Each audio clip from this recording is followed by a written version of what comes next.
इस वक्त देश में चारों ओर वोट चोरी का मुद्दा गूंज रहा है। जगह जगह ये दावे निकलकर सामने आ रहे हैं कि देश में चुनावों के दौरान वोट ही चुरा ली जा रहे हैं, लोगों से उनके मतों का अधिकार छीना जा रहा है। लोकसभा में नेता प्रतिपक्ष कांग्रेस नेता राहुल गांधी भी लगातार भाजपा सरकार पर वोट चोरी करने का आरोप लगा रहे हैं। अपनी एक प्रेस कॉन्फ्रेंस में वो वोटर लिस्ट में ऐसे सबूत पेश कर रहे हैं जो हर किसी को सोचने पर मजबूर कर रहे हैं। और हैरानी की बात है कि वोट चोरी के इन दावों के कई ऐसे सबूत भी निकलकर सामने आ रहे हैं जो कहीं ना कहीं चुनाव प्रणाली और चुनाव आयोग को सवालों के घेरे में खड़ा करने का काम कर रहे हैं। नमस्कार, हमारे खास शो ये हिंदुस्तान है, संविधान से चलेगा में आपका स्वागत है और मैं हूं आपके साथ महक सादाई।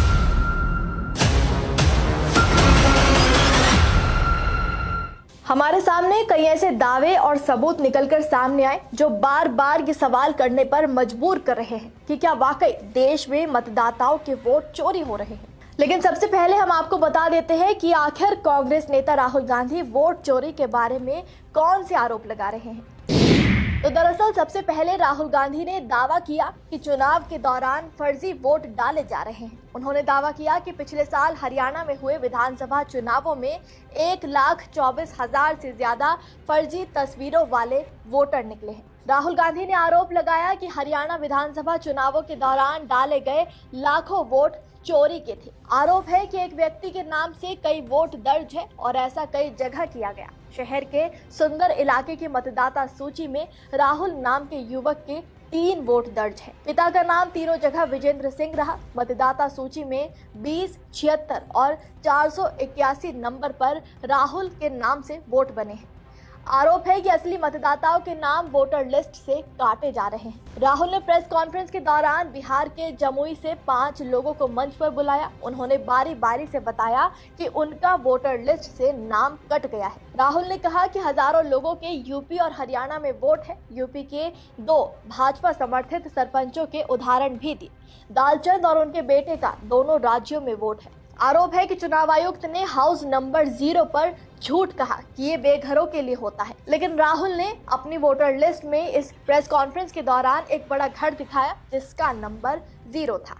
और अब आपको इन आरोपों के सबूत भी दिखा देते हैं जो वाकई निर्वाचन आयोग की कार्यप्रणाली को शक के घेरे में लाकर खड़ा कर रही है।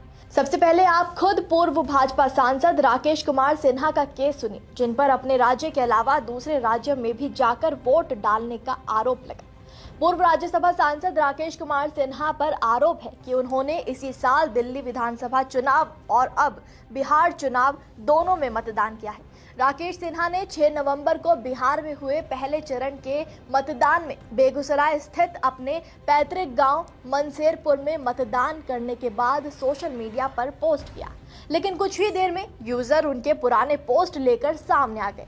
इन पुराने पोस्ट में वो इसी साल की शुरुआत में हुए दिल्ली विधानसभा चुनाव के दौरान द्वारका सीट पर मतदान करते हुए नजर आ गए। ये तस्वीरें खूब वायरल हुई, जिसके बाद कांग्रेस प्रवक्ता सुप्रिया सुले ने सीधे सवाल किया कि ये कौन सी योजना के तहत हो रहा है।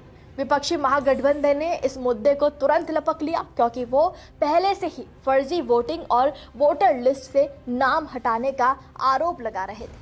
आरजेडी और कांग्रेस ने आरोप लगाया कि फर्जी तरीके से वोट चोरी करने की व्यापक रणनीति का हिस्सा है। विपक्षी नेताओं ने आरोप लगाया कि जब भाजपा के नेता ही खुलेआम नियमों का उल्लंघन कर रहे हैं तो आम लोगों के वोट सुरक्षित हैं ही नहीं। हालांकि मामला बढ़ता देख राकेश सिन्हा ने अपनी सफाई पेश करते हुए सोशल मीडिया एक्स पर ट्वीट भी लिखा। उन्होंने लिखा कि मेरा पुश्तैनी घर बेगूसराय में है, जमीन से उखड़ा आदमी मैं नहीं हूँ। वोट देने के लिए पैसे खर्च कर छुट्टी लेकर अपने गांव आया। संविधान के मूल्यों की बात कौन कर रहा है? आम आदमी पार्टी तो लोकतंत्र पर कलंक है। कलंकित लोग आरएसएस को नैतिकता नहीं सिखाएं। राजनीति इतनी हल्की हो सकती है, इसका अंदाजा मुझे नहीं था। संविधान में आस्था रखने वालों पर सवाल करने वालों को 100 बार सोच लेना चाहिए। मेरा नाम दिल्ली के मतदाता सूची में था। बिहार की राजनीति में सक्रियता के कारण मैंने अपना नाम गांव मनसेरपुर करा लिया है। क्या इस आरोप के लिए मैं मानहानि करूं? आम आदमी पार्टी और कांग्रेस पार्टी की राजनीतिक नैतिकता और संवैधानिक नैतिकता इतनी गिर गई है कि झूठ और प्रपंच का सहारा ले रही है। वो मुझ पर आरोप लगा रही है कि मैंने दिल्ली में वोट करके फिर बिहार में वोट दिया। वे संविधान के नियमों को शायद नहीं जानते। दिल्ली की मतदाता सूची में मेरा नाम था और मैंने वहाँ की मतदाता सूची से नाम हटाकर अपने पुश्तैनी गांव, जो बिहार के बेगूसराय जिले के मंसीरपुर में है, जहाँ मेरा घर है, जो मेरा स्थायी पता है, जहाँ मेरी खेती है, जहाँ मेरे लोग रहते हैं, मेरे घर के लोग रहते हैं, वहाँ की मतदाता सूची में मैंने अपना नाम डलवा दिया। और मेरा देश की मतदाता सूचियों में से सिर्फ बिहार के मतदाता सूची में नाम है। राकेश सिन्हा के इस दावे के बाद राजनीति में भूचाल आ गया। हर तरफ इसे चुनावों के कानून का उल्लंघन होने का दावा किया गया और लोग चुनाव आयोग से सवाल पूछने लगे कि क्या आखिर ऐसा हो सकता है कि एक ही शख्स दो जगह वोट डाल सकता है। और अब दूसरा उदाहरण भी देखिए, जिसमें उत्तराखंड बीजेपी के नेता प्रभात कुमार पर आरोप है कि इन्होंने पहले उत्तराखंड में वोट किया और फिर 6 नवंबर को बिहार में भी मतदान कर दिया। तस्वीरों में समझिए कि 6 नवंबर 2025 में इन्होंने बिहार में अपना वोट डाला। इससे पहले 23 जनवरी 2025 को इन्होंने उत्तराखंड में देहरादून नगर निगम चुनाव के दौरान वोट डाला। उससे पहले आएंगे तो 19 अप्रैल 2024 को इन्होंने उत्तराखंड में लोकसभा चुनाव के दौरान वोट डाला। फिर उससे पहले 14 फरवरी 2022 में इन्होंने उत्तराखंड में विधानसभा चुनाव के दौरान वोट डाला।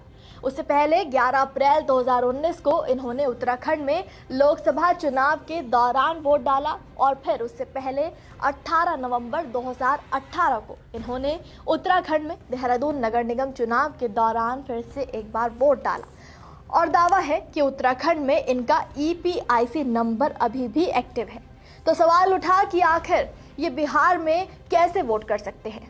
अगला आरोप दिल्ली बीजेपी के पूर्वांचल मोर्चा के अध्यक्ष पर है। दावा है कि इन्होंने भी पहले फरवरी 2025 में दिल्ली विधानसभा चुनाव में मतदान किया और फिर इस बार बिहार में वोट किया।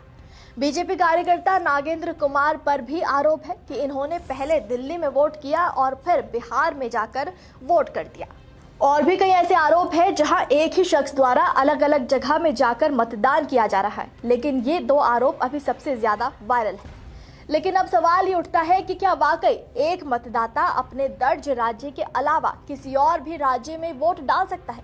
इसके लिए क्या है हमारा संविधान, क्या कहता है हमारा संविधान, क्या कहते हैं हमारे देश का कानून, चलिए जान लेते हैं। जन प्रतिनिधित्व कानून 1991 की धारा 17 के मुताबिक कोई व्यक्ति किसी एक से ज्यादा निर्वाचन क्षेत्र में मतदाता सूची में शामिल नहीं हो सकता। इसी कानून की धारा 18 कहती है कि एक ही निर्वाचन क्षेत्र में एक व्यक्ति केवल एक ही बार ही पंजीकृत हो सकता है। यदि किसी व्यक्ति ने गलत घोषणा या धोखा देकर मतदाता सूची में 2 बार अपना नाम दर्ज कराया है, जिससे 2 अलग EPIC कार्ड बन गए हैं, तो इसे कानून की धारा 31 का उल्लंघन माना जाता है। इसे झूठी घोषणा माना जाएगा, जिसके तहत 1 साल तक की जेल या जुर्माना या फिर दोनों हो सकते हैं। इस कानून के तहत ये प्रावधान है कि कोई भी नागरिक एक साथ 2 राज्यों की मतदाता सूची में पंजीकृत नहीं रह सकता और ना ही वो अलग अलग राज्यों में मतदान कर सकता है। कानून के अनुसार चुनाव आयोग की जिम्मेदारी है कि वो डुप्लीकेट एंट्री को हटाएं, साथ ही जानबूझकर दोहरी मतदाता सूची में रहने वाले या 2 जगह मतदान करने वाले व्यक्ति के खिलाफ कार्रवाई का भी प्रावधान है। ऐसे में अगर राकेश कुमार सिन्हा का नाम जानबूझकर दोनों जगह की सूची में, तो ये कानून का स्पष्ट उल्लंघन माना जाएगा और सजा का भी प्रावधान करता है। इन तमाम आरोप और लगातार सामने आ रही ऐसी तस्वीरों ने चुनाव आयोग के सामने कई बड़े सवाल लाकर खड़े कर दिए हैं।